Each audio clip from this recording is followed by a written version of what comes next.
Hello everyone. I know you watched this video to accompany you to sleep. So if you like this video, don't forget to like, comment, and subscribe. Also, don't forget to tell me where you are from and what time you watched this video. Let's jump straight into the story. Story 1. When 72-year-old widow Lillian Moore died peacefully in her quaint Oregon home, the small town mourned the loss of their kindest soul, until a plumber discovered a false wall in her basement. Behind it, 27 ledgers, each detailing names, dates, and disappearances. What began as a routine estate cleanup spiraled into a chilling hunt for a serial killer who kept perfect books, hidden in plain sight for decades. April 18, 2022, Ashbrook, Oregon. The house at 117 Meadow Lane was one of the oldest in Ashbrook, a quaint, ivy-covered two-story home with white shutters, a creaking porch swing, and a rain-soaked American flag above the mailbox. Locals knew it well, not because of its grandeur, but because of its owner, Lillian Moore. Lillian had been a fixture of the town for over 40 years. Church choir every Sunday, apple pies delivered to sick neighbors, a gentle voice and a laugh like a piano chord. When she passed away in her sleep, no one questioned it. She was 72. She had lived alone since her husband's death in 1997. No children, no enemies, just Lillian and her roses.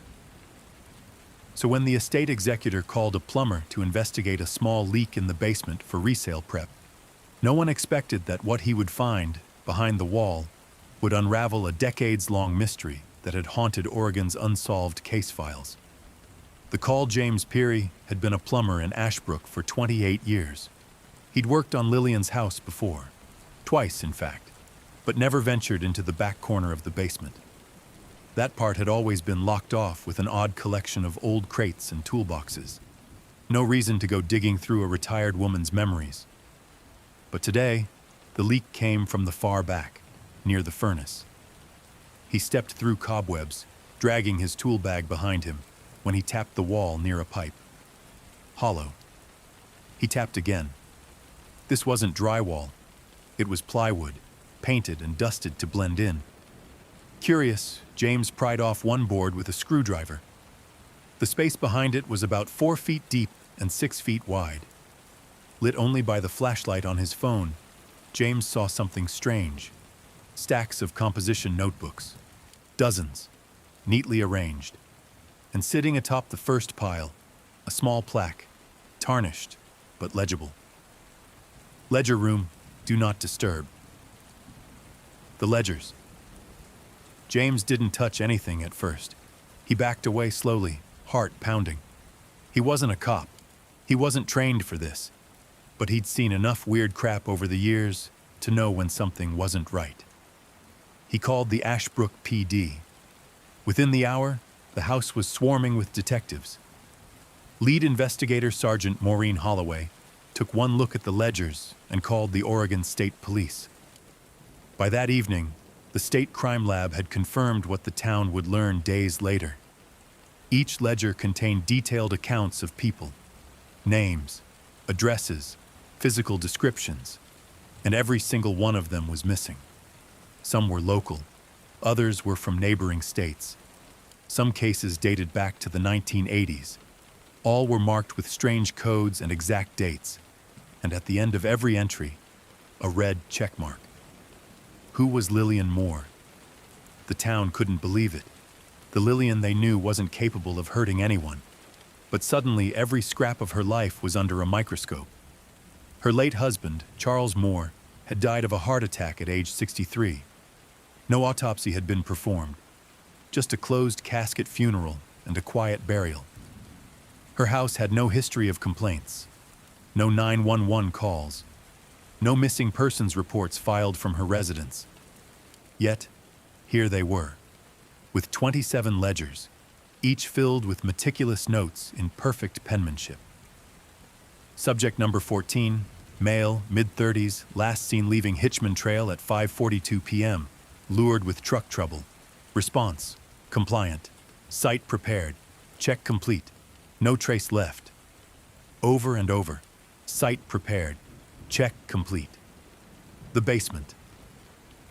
The crime scene unit returned for a deeper investigation.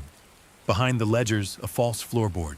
Beneath it, concrete that had been dug and re-poured multiple times. Forensics teams drilled into one section. They hit bone within 30 minutes. By the end of the week, human remains were confirmed in 5 separate locations under the basement. Some skeletonized, others preserved in plastic sheeting. Dental records matched at least 2 victims, both missing hikers from the late 90s, never connected until now. And still, the house had been silent, peaceful. Lillian had baked muffins the same week one of those bodies was likely buried. FBI involvement. The FBI's Behavioral Analysis Unit sent a profiler, Agent Dana Wilkes, to review the ledgers. Her initial findings were chilling. "This isn't the work of someone deranged," she said. "This is surgical, controlled, like someone documenting lab experiments. She wasn't impulsive. She was disciplined." Worse, the codes in the ledger, combinations of letters and numbers, seemed to indicate locations, possibly burial sites. Multiple, as in, Lillian may have operated far beyond her home. The Widow case breaks.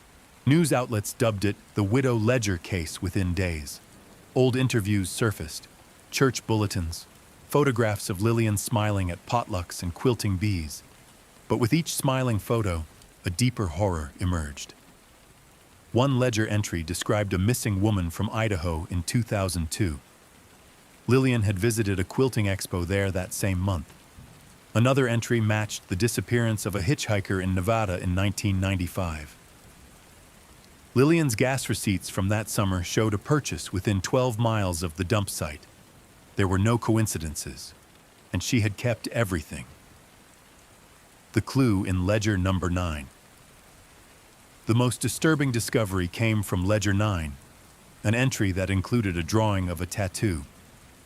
A stylized compass rose with a broken north point. It matched a still unsolved missing persons case from 2006. Jacob Harrow, a 22-year-old from Montana, who vanished after leaving a music festival. Jacob's mother had described the tattoo in detail during a 2007 press conference. Lillian had drawn it exactly, and next to his entry was a phrase that appeared nowhere else in the ledgers. Felt wrong. Too loud. Ended quickly. Agent Wilkes stared at it for 10 minutes. "That's emotion," she whispered. "This one affected her. Whoever he was, he broke the pattern." Who helped her? Authorities now faced a terrifying question. Did Lillian Moore act alone? She was in her 70s. Some of the remains were buried within the last decade. She would have been 60+ by then, and some entries were clearly marked with a secondary set of initials. Handwriting experts confirmed 2 distinct pen styles in certain books. Could there have been an accomplice? Was it her husband before he died? Or someone else still alive? The final ledger. The 27th and final ledger had just 1 page used. It read, April 12th, 2022. Female. Mid-30s. Friendly. Asked for help lifting groceries. Invited in. Didn't expect her to notice the smell. Didn't expect her to fight. Last one? There was no check mark. That date was 6 days before Lillian Moore's death. April 12th, 2022, Ashbrook, Oregon, 6 days before Lillian's death. She hadn't told anyone where she was going. Kara Dillon, 34, wasn't the type to overshare. A freelance photographer and podcaster based in Portland, Kara had taken a few weeks to travel the Oregon countryside, collecting stories and photographs of forgotten towns for a new audio series called Echoes of Nowhere. Ashbrook wasn't even on her original route, but a broken fan belt and a detour off I-5 landed her on the sleepy, tree-lined main street of the little town, where a rustic antiques shop and old bakery charmed her enough to stay the night. That's when she met Lillian. A chance encounter. It was around 3:30 p.m. on April 12th when Kara parked her car outside the Ashbrook General Store. She was fumbling with her camera bag when she heard the voice behind her. "Darling, would you help an old lady with her trunk?" She turned to see a woman, early 70s, small-framed but spry, smiling at her with a bundle of groceries balanced precariously on one hip. Kara smiled back. Of course. An invitation. Kara helped Lillian load the bags into the back of a pale green Volvo. The two talked briefly, Lillian cheerful and curious, Kara polite and warm. When Lillian learned Kara was traveling solo, her response was immediate. "Well, you simply must come over for some tea before you go. It's not every day we get company." Something about her felt safe, grandmotherly. So Kara said yes. Inside 117 Meadow Lane, the house smelled like cinnamon and lavender. Photos of Lillian and her late husband, Charles, lined the hallway. A framed cross-stitch by the door read, "Bless this mess." They sat in the kitchen, sipping tea and munching on ginger cookies. Kara asked polite questions. Where Lillian had grown up, how long she'd lived in Ashbrook, what life was like alone. "Lonely at times," Lillian admitted, "but the quiet suits me." Then her smile faded just slightly. "Though the walls remember things, you know. If you listen long enough." Kara chuckled. She thought it was a joke. It wasn't. Something off. Kara noticed it first when she asked to use the restroom. Lillian hesitated. "Of course, just don't mind the hallway creaks." The bathroom was clean, tidy, but something was off. There was a smell, not urine or mildew, but faint, chemical, like bleach and copper. Kara glanced down the hall as she left the bathroom. One door was ajar, a small office, she assumed. But on the floor, just barely visible, a dark brown stain, circular, blotted at the edges. She leaned in, then heard the unmistakable sound of a footstep behind her. The shift.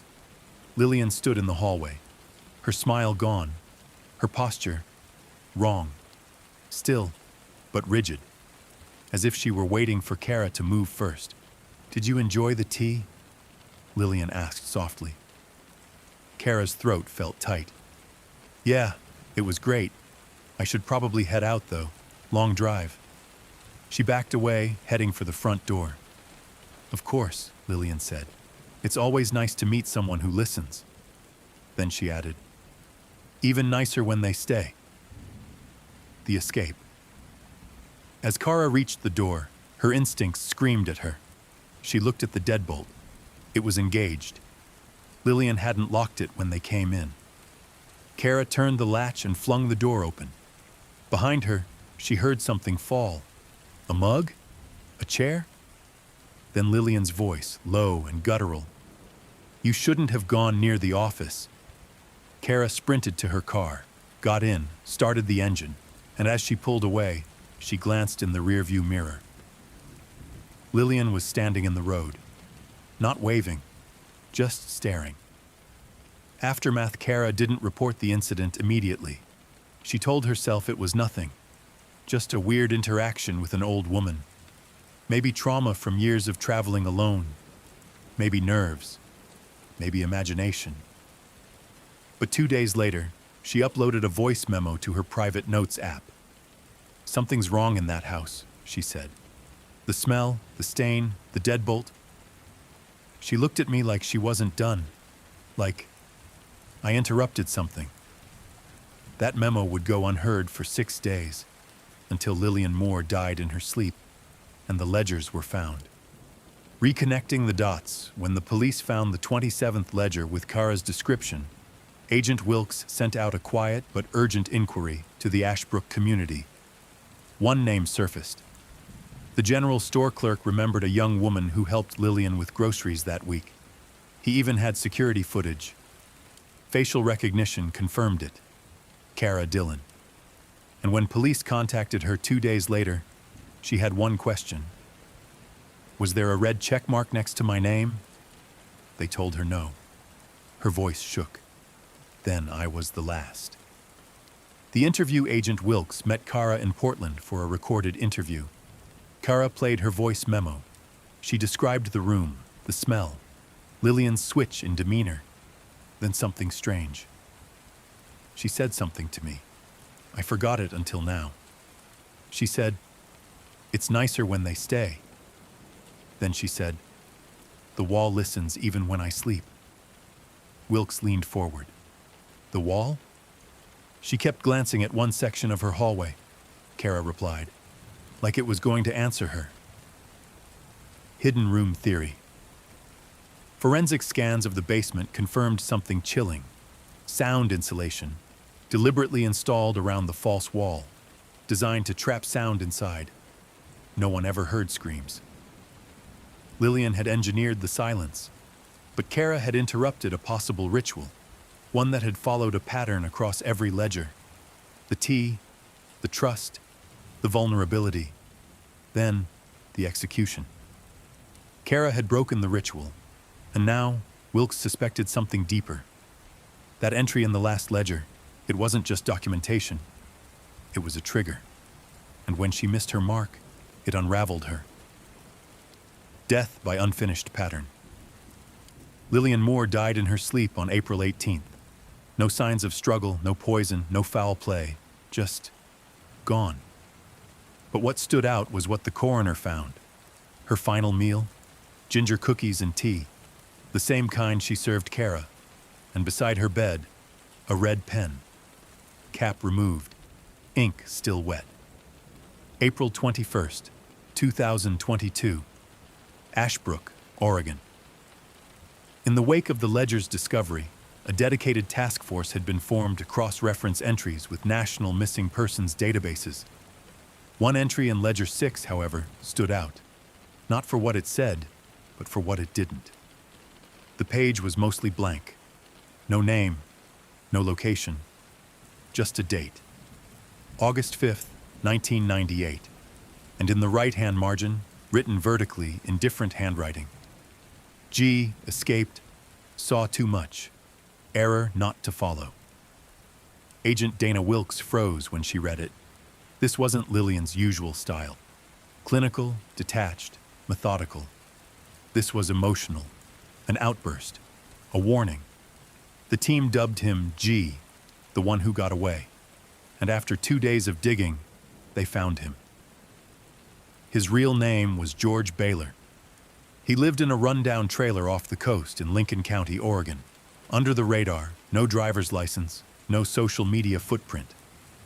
Only traceable through a 1998 missing persons report filed by his sister in Salem, after he'd vanished for nearly a month before calling her in a panic. When authorities arrived, Baylor refused to open the door. It took a phone call from Wilkes herself and the word Lillian to get him to talk. "You shouldn't have said her name," he rasped. Not out loud. She listens. Interview transcript, April 22nd, 2022. Wilkes, George, what do you remember about August 5th, 1998? Baylor, she called it a kindness. That's what I remember. Said I was too broken to be useful, but that she'd do me the mercy anyway. Wilkes, so you knew her? Baylor, we all knew her. The ones on the trail. I met her at a gas station outside Eugene. She bought me a coffee, asked me about my family, told me I had kind eyes. Wilkes, then what happened? Baylor, she invited me back to her place to rest. I was exhausted, hadn't eaten right in days. She gave me food, a hot shower. It felt safe. Wilkes, but it wasn't? Baylor, number because I woke up and there were chains on my wrists. The basement wasn't just for burials. Baylor described what no one else had survived to report. A holding room before the false wall. A steel cot. A bucket. A humming noise in the walls like running water, but never stopping. She spoke to me through a little grate, he said. Didn't open the door for days. Just kept reading from some little black book. A ledger. She told me she was saving me, that the world chewed people like me up, but that she could make it all stop. I begged. I told her I could disappear, never talk, never come back. And then she opened the door. How he escaped. She sat next to him, offered tea, said, "Sometimes God speaks plainly, and he says today is your turn." But when she turned to reach for something, George lunged. I hit her with the tray, hard, bolted up the stairs, kicked through a side door. He sprinted 5 blocks to a Shell station. No one believed his story. No police report was filed. He fled town the next day and never looked back. But he remembered the look on her face as he ran. Not anger, not fear. Disappointment. The ledger confirms it. Baylor's story matches an obscure entry in Ledger 6, dated August 5, 1998. Subject recovered poorly. Too many contaminants. Malfunction in behavioral stage. Let go. Reinforcement required. Trust broken. Practice imperfect. The entry ends with something that appears nowhere else in the ledgers. A jagged black X. The practice victim? Wilkes begins to consider a new theory. What if George wasn't a failure? What if he was a rehearsal? Each ledger grew more structured over time, her methods more refined. What if Lillian had spent decades perfecting her process? George might have been one of the first. Inside Ledger 1 back at Ashbrook PD, an analyst discovers something in Ledger 1. Handwriting far less clean, entries partial, erased, scribbled over. One page catches Wilkes's eye. It's not a victim description, it's a list of questions. How long before sedation fades? Can subjects survive 3-day isolation? Does hot water make them calmer? How many pounds of concrete per body? The final question: when will it feel like a blessing instead of work? Wilkes's revelation. Wilkes, now nearly sleepless and obsessed, lays out a timeline across her motel wall. It starts in 1982 with the first confirmed entry. It ends with Cara Dillon. But what strikes her isn't the duration, it's the evolution. She was learning, testing, perfecting. Each ledger is cleaner than the last, the process more exact. But why the records? Why document everything so precisely? Unless she wanted someone to find them. She wanted a reader. George's final warning. Before Wilkes leaves Lincoln County, George Baylor gives her one final warning. The ledgers weren't everything, he says. She had another book, one she didn't write in. It was already full. Wilkes freezes. What kind of book? George looks her dead in the eyes. A Bible. But the pages weren't scripture. They were names like people she still owed. April 24th, 2022, Ashbrook, Oregon, Evidence Room 3B. The atmosphere in the Ashbrook Police Evidence Room had shifted from sterile to sacred. Wilkes stood over a locked, rubber-sealed box pulled from Lillian Moore's bedroom closet, a box that hadn't drawn much attention initially. It had been cataloged as personal effects, religious, mostly because it contained rosary beads, hymnal leaflets, and a well-worn Bible with a leather cover faded nearly gray. But this wasn't just a devotional artifact. This was the book George Baylor had described, the one he claimed Lillian never wrote in, because as he put it was already full. Opening the book, Wilkes slipped on gloves and opened the front cover. Inside the first page were the typical printings, Psalms, dedications, King James edition. But on the inside flap was a name written in ink, Lillian E. Moore. 1974, below it, in faded pencil, a second name, M.E. Carlisle. That name meant nothing to the Ashbrook PD, but it meant everything to Wilkes, because a 1976 missing persons report from rural Nebraska listed one Margaret Elaine Carlisle as vanishing under suspicious circumstances. She was Lillian's younger sister. and the first name Wilkes had ever seen connected to Lillian's past. The Bible's true purpose. Wilkes flipped to the second page and froze. The Bible's margins, handwritten in tight, angular script, were filled with names, not scripture, victims, not just the ones from the ledgers, but names that didn't appear in any ledger, and dates, cryptic notations. Some had check marks, others had dashes. A few were circled in red. One page near Judges had just 2 words, owed blood. The chilling truth hit her like a freight train. This was the original ledger, before the notebooks, before the ritualistic entries.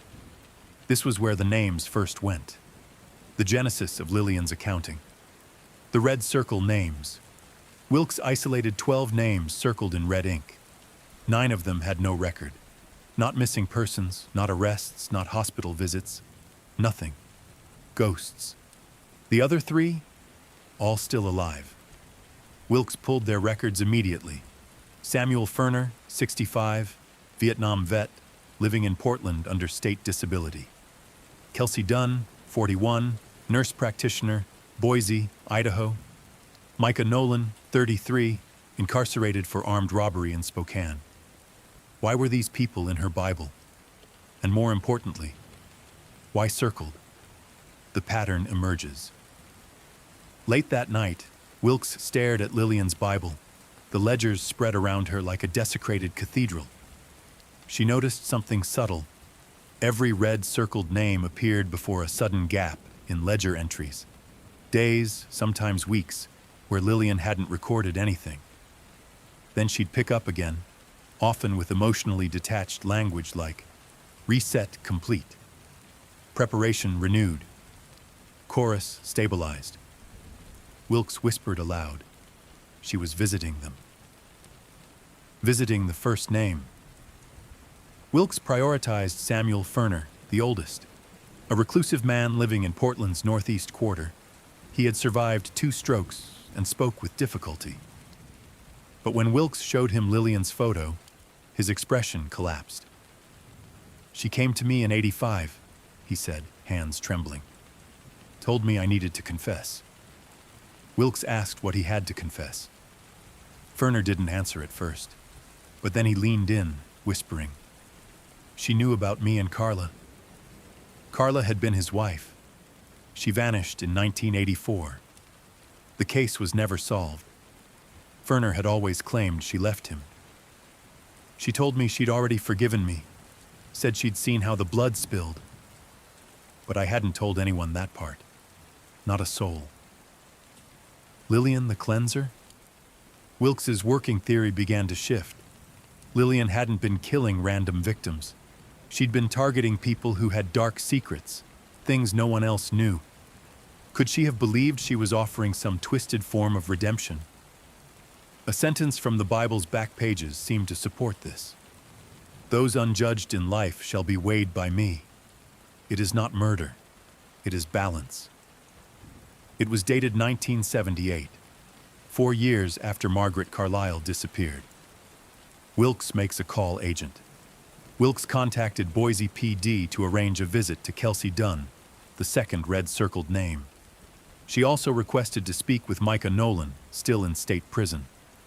But before either interview could happen, she got a call from the Ashbrook Sheriff's Department. You need to come back, immediately.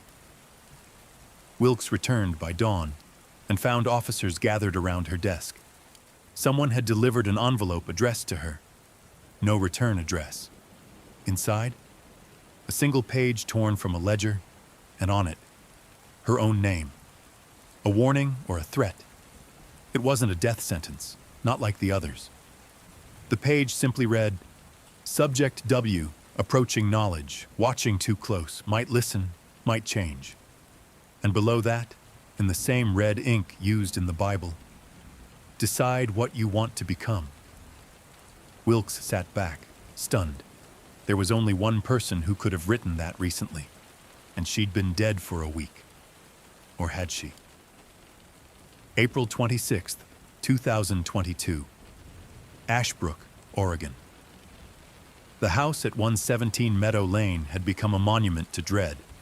Investigators moved slowly now, as if the air had grown thicker, as if the creaks in the floorboards could bite.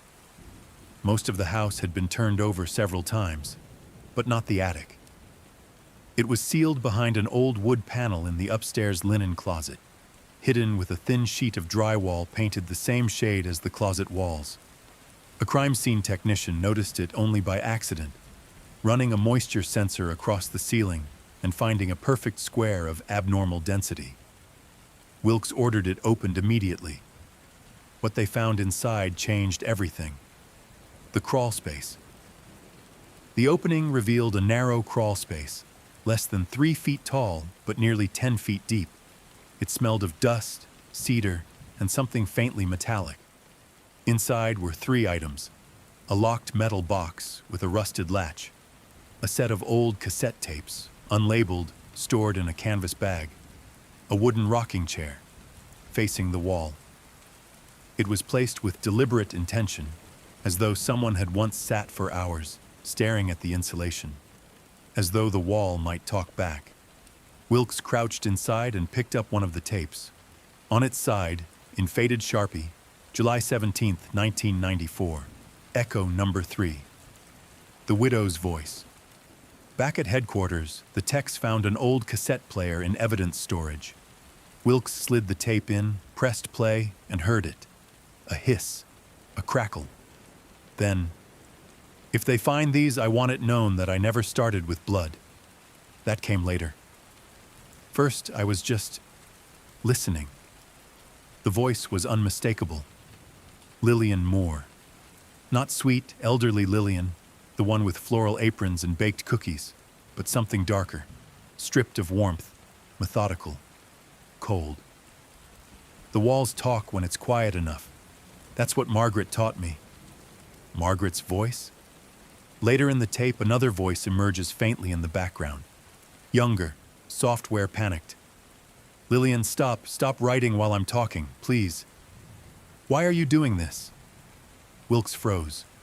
This had to be Margaret Carlyle, Lillian's sister, the one who disappeared in 1976 and was later found circled in Lillian's Bible. But the tape was dated 1994, 18 years after Margaret was presumed dead.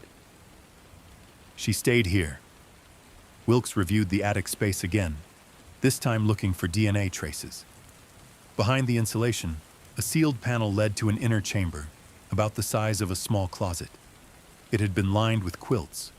There was a pillow, a cracked mirror, and on the wall, scratched in faint capital letters, "I listened." DNA swabs from hair samples confirmed what Wilkes feared. Margaret Carlyle had lived in that crawl space for years. Psychological control agent Wilkes consulted with Dr. Harris Groen, a criminal psychologist. His take was chilling. This wasn't just imprisonment, it was indoctrination. Lillian likely used isolation, sleep deprivation, and forced confession to reprogram Margaret. She didn't just kill people, she converted them. Lillian wasn't a lone wolf killer. She was building something, a philosophy, a system. Echo tapes 1 through 5. The remaining tapes, labeled Echo number 1 through Echo number 5, formed a sequence. Wilkes listened to all of them over one sleepless night. The content revealed a terrifying progression. Echo number 1, 1988, Lillian practicing voices, mimicking victims.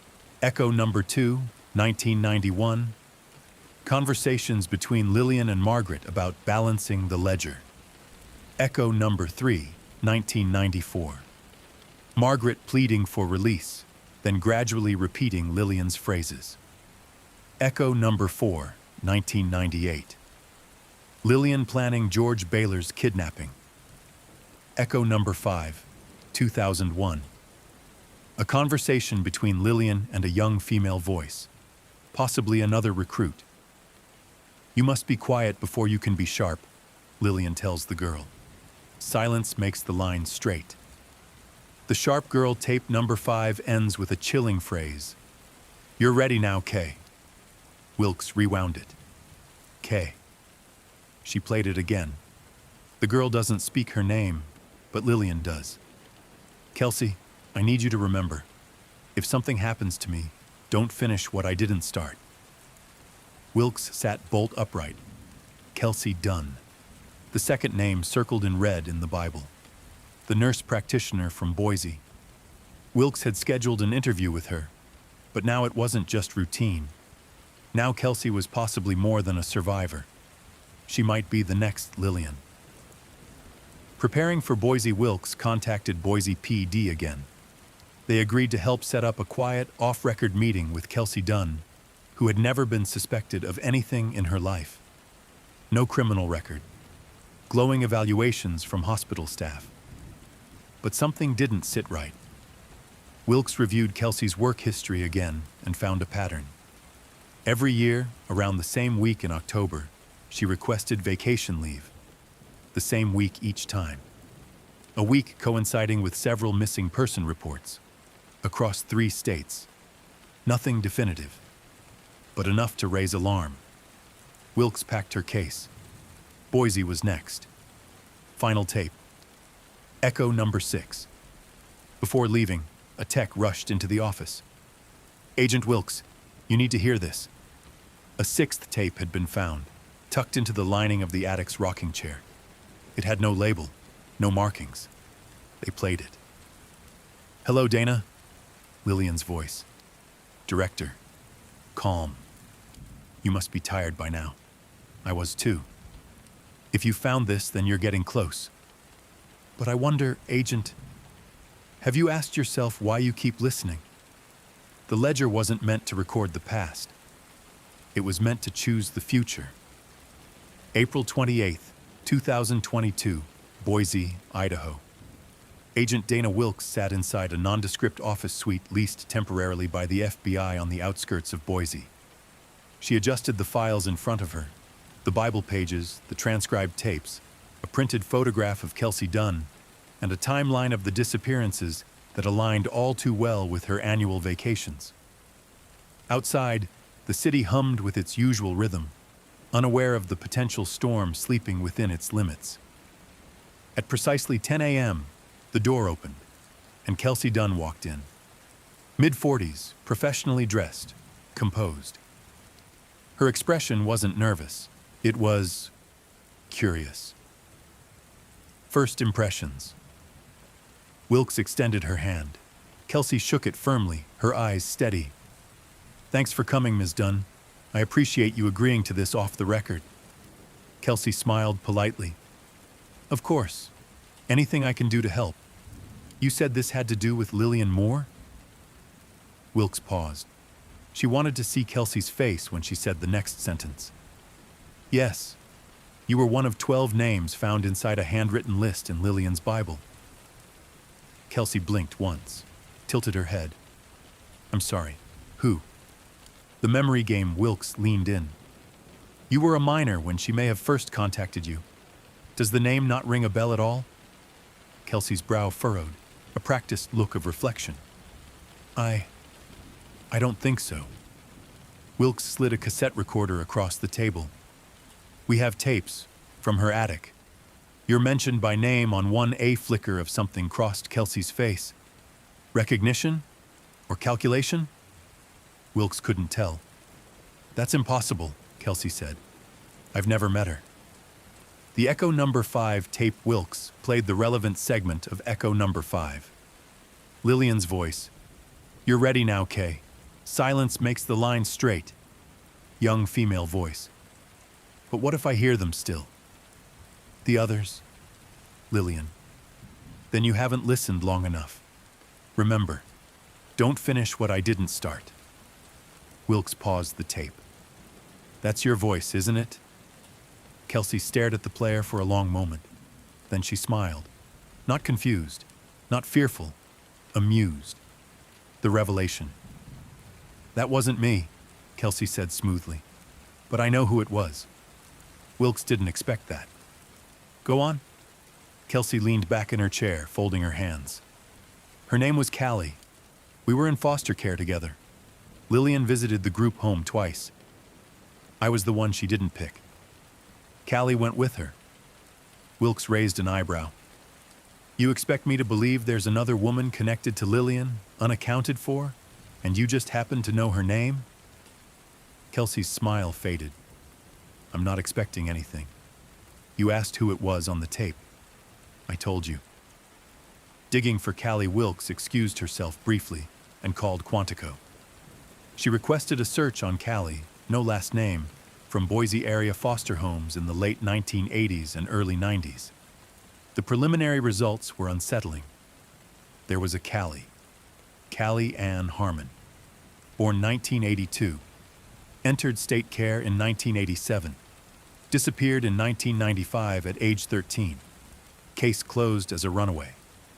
But now, maybe not. Kelsey Dunn's real story. Wilkes returned to the room. So you stayed behind while Lillian took Callie? Kelsey nodded. She was obsessed with quiet girls, the ones who didn't cry. Callie was one of those. I was loud, rebellious. Lillian didn't like me. But I watched, and I listened. Wilkes narrowed her eyes. Are you saying you wanted her to pick you? Kelsey's voice dropped a note. I'm saying I would have been better at it. The shift, the room went still. For a moment, the fluorescent hum of the light fixtures was the only sound. Wilkes spoke carefully. Kelsey, what do you do on your week off every October? Kelsey's lips curled at the corners. Is that what this is really about? Wilkes kept her voice level. 3 women went missing in October of 2016, 2018, and 2021, all within 100 miles of where your phone pinged. Coincidence? Kelsey's smile vanished. Do you have a warrant, Agent? Because if you don't, I'm walking out of here, and you'll be the one following a ghost. Letting her go, Kelsey stood. Wilkes didn't move. You're not ready to finish this yet, Kelsey said. You're still on the outside of the ledger. Then she leaned down and whispered, but you'll find her, the one Lillian saved for last. Just don't ask why you want to find her so badly. The aftermath. After Kelsey left, Wilkes sat frozen. She replayed the tape, rewound it, paused it again at the phrase, "Don't finish what I didn't start." She stared at the page from the Bible and realized something horrifying. Her name hadn't been added later. It had been there from the beginning. Dated May 2nd, 1988, Wilkes's 6th birthday, April 30th, 2022, Ashbrook, Oregon. Agent Dana Wilkes couldn't shake the words, "You'll find her, the one Lillian saved for last." She had replayed Kelsey Dunn's cryptic exit over and over in her mind during the flight back to Ashbrook. It wasn't just a taunt, it was a clue, a confirmation that someone else was still out there, someone Lillian had prepared, someone even more important than the others. And if the pattern held, that person wasn't just a victim. They were the end game. The 7th ledger. The ledgers recovered from the basement were numbered 1 through 6, but Wilkes had always suspected there was more. The final page of Ledger 6 ended abruptly. May 12th, subject incomplete. Requires conditioning, must not rush the route. No follow-up, no closure, just a sense of unfinished business. Wilkes returned to 117 Meadow Lane alone, just before midnight. She wasn't looking for evidence. She was looking for design, some kind of intentional placement. Lillian had always been precise. That's when she remembered something odd from a previous walkthrough. The mirror in Lillian's bedroom had no reflection of the bed. It had been angled deliberately to reflect only the armoire behind it. Why? Wilkes turned the mirror, and behind it, taped to the wall, a key. The root cellar. The key didn't fit anything in the main house, but out back, buried under vines and moss, there was a storm shelter, believed sealed for decades. The key clicked once, twice, and the door opened. Wilkes descended the rusted stairs, flashlight in hand. The air was wet, clay cold. The space was barely tall enough to stand. But at the far end, behind a sheet of tarp and stacked crates, she found a metal safe, bolted into concrete. The inscription on its top, "Echoes do not end, they choose." Inside, wrapped in velvet, Ledger 7. Not like the others. Ledger 7 was different, bound in leather, its pages thicker, every entry written in red ink, and every page titled with one name, Callie Ann Harmon. But it wasn't documentation, it was training. April 11th, she spoke for the first time. Quiet, but willing. April 17th showed her the ledger. Her hands trembled, but she didn't look away. April 21st, Callie cried after practicing the silence ritual, but she obeyed. The last page. She's ready. She doesn't need a voice anymore, just the ledger. One day she'll write in it without me. The portrait. In the back of the safe, Wilkes found a small oil painting, done amateurishly but with care. It showed Lillian seated in her favorite rocking chair. Standing behind her, a young woman with long dark hair, her face turned slightly away. But her eyes, even in the painting, Wilkes felt them. Calm, cold, trained. A note was stapled to the canvas. Callie, when they find me, go to the mountain. Bring the ledger, and choose. The mountain. Wilkes scoured every reference she could find in Lillian's history. Letters, photographs, even Bible passages marked repeatedly with the word ascent. Finally, she found it. A receipt for cabin maintenance dated 2019. Location: Lookout Ridge, a remote parcel of land in northern Montana, purchased under the name Margaret E. Carlisle, Lillian's long-dead sister. It wasn't just a place of retreat. It was a handoff point. Wilkes made the call. I want eyes on Lookout Ridge, drones, infrared, everything. If she's there, I want her alive. But part of her wondered, if Callie was really Lillian's successor, was she still a person or something else now? Callie's last known move. 2 days before Lillian's death, a traffic camera in Spokane caught a blurry plate belonging to a rusted silver SUV registered to a defunct church. A woman was driving.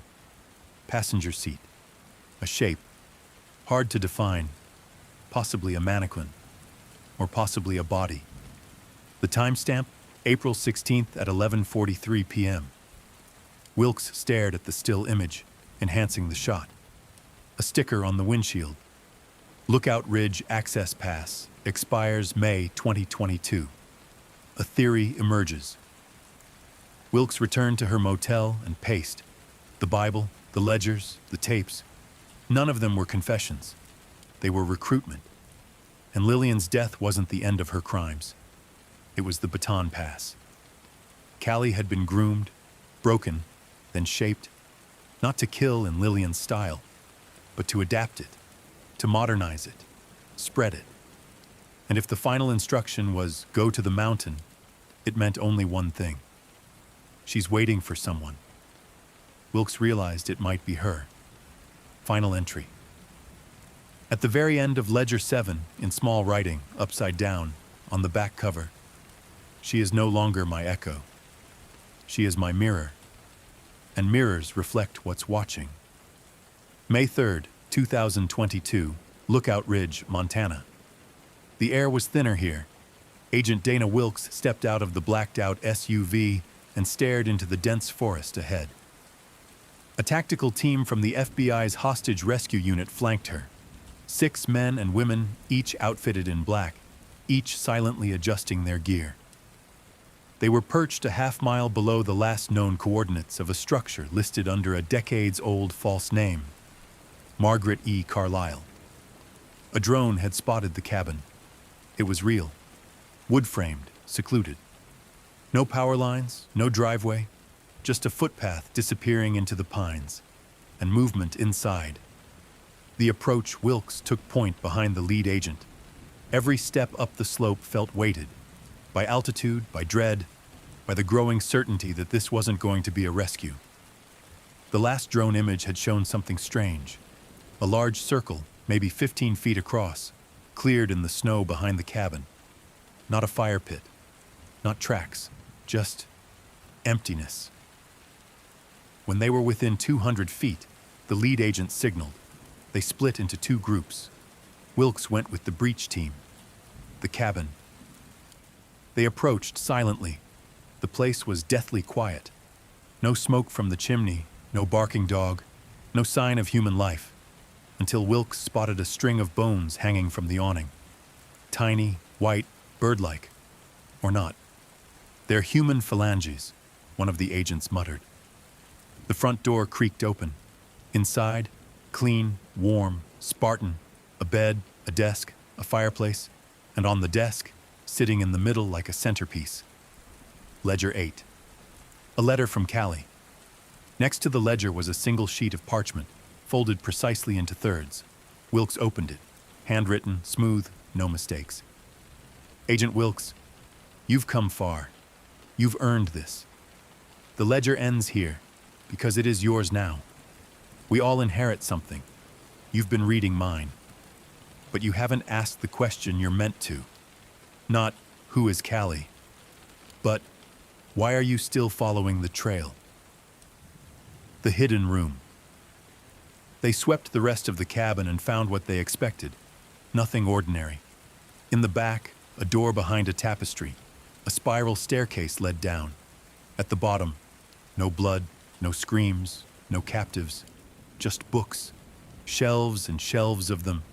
Spiral notebooks, journals, newspaper clippings, Bible studies, ink-stained manifestos. The walls were covered in mirrors and scrawled in red paint across every reflective surface. Look at her. In the center of the room sat a chair, and on the chair, a recording device. The final echo. Wilkes pressed play. A woman's voice, steady, calm. Younger than Lillian, but with the same cadence. Do you know why you're here, Dana? Because you think you're different. But you're not. Not really. You kept coming, not because of duty, but because something inside you responded to the way she saw the world. You didn't want to find Lillian. You wanted to understand her. That's how it always starts. A chilling realization. Wilkes dropped the recorder, turned to the mirrored wall, saw herself, and something clicked. All this time, she thought she was chasing a killer. But the deeper she followed the ledger, the more her instincts aligned. Not with justice, but with method, structure, ritual. The hidden camera. An agent called from the edge of the room. They'd found a camera embedded in the ceiling, tiny, motion-triggered, and broadcasting. Wilkes followed the cable to a secure hard drive. Dozens of video files, labeled by date, each one titled with names, past agents, past visitors, even townspeople. They were being studied, not by Lillian, by Callie. The trap was the journey. Suddenly it all made sense. Lillian hadn't just prepared a successor. She'd prepared an audience, a reader, a follower, someone who could appreciate the craft, someone who would continue the silence. And Callie, she hadn't run. She'd orchestrated this, all of it. Wilkes hadn't found her. Callie led her here, the bloodless room. There were no bodies, no cages, no violence, just a ledger, a name, a recording, and a slow, creeping sense that Wilkes hadn't stopped anything. She had completed it. One final message. As she stood in the center of the mirrored room, another audio file triggered, motion activated. Callie's voice again. You're not looking at me, Dana. You're looking at yourself. That's where the ledger always ends, with the one who reads it.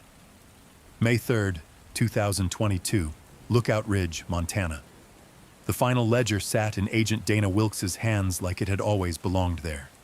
Bound in black leather, unmarked on the outside. No title, no number, no name, only weight. She took a breath and opened it. The first page was blank. The second, not. A familiar hand. Wilkes stared at the writing, the loops of the G's, the way the T's weren't crossed until the next line. It was her handwriting. Exactly. But she hadn't written this. She was certain. The entry was dated April 24th, 2022, the day she had returned to Ashbrook from Boise. The exact timestamp, 3:37 a.m. She'd been asleep in a motel then, or thought she had, but the page read, "Return confirmed. Subject K receptive. Callie's design aligns. Ledger continues." Wilkes felt cold crawl across her skin. Flipping pages, she flipped forward. Each page detailed an interaction from her investigation. The George Baylor interview, the Boise meeting, the attic discovery, even the thoughts she hadn't voiced. She suspects Kelsey, but knows she wants to believe her. She's hoping the ledger ends before it begins.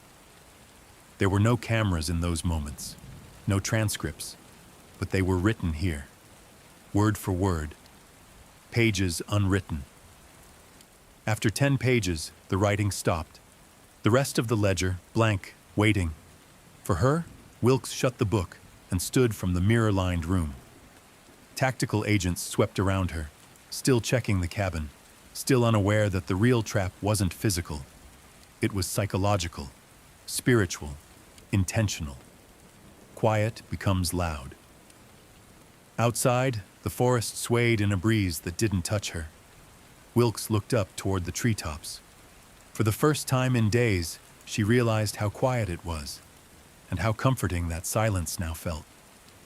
No sirens, no questions, just stillness, like the hush that follows a ritual. She remembered what Lillian had said in one of the tapes. When the silence feels holy, the ledger is ready for you. A choice. Back at the temporary field office, Wilkes sat alone. She placed the ledger on the desk and stared at it. Open, blank, inviting. She picked up a pen, not to sign, just to feel it, in her hand, waited, connected. She could end it here. She could write a final summary, close the case, destroy the ledger, or she could continue it. Not because she wanted to kill, but because she wanted to understand. To ask what Lillian had once asked in her first journal. When does observation become participation? A flash drive. Before leaving the cabin, the text had also found something inside a hidden wall panel. A flash drive. Wilkes inserted it into her laptop. A single file, an image, a scan of a handwritten page.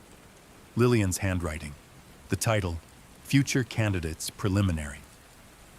And on the list, last in line, Dana Wilkes, circled twice, underlined once. The note beside it, "We'll chase the truth. We'll confuse it for justice. We'll follow it into herself," comes the book. Wilkes stared at her name, then shut the laptop. She ran her finger along the spine of Ledger 8. Her reflection shimmered faintly in the window across from her, and she thought, maybe this isn't how legacies begin. Maybe this is just how they repeat. May 7th, 2022. Portland, Oregon agent Dana Wilkes returned to her apartment at dusk. The sky hung in that heavy gray stillness that only Oregon knew, neither threatening rain nor promising light. She closed the door behind her, dropped her keys on the counter, and walked in silence to the bedroom. She hadn't spoken since Montana. Not to her colleagues, not to herself, not even to the voice in her head that had started asking the real question. What will you do with it now? The ledger, Ledger 8, was in her bag, unopened since Lookout Ridge.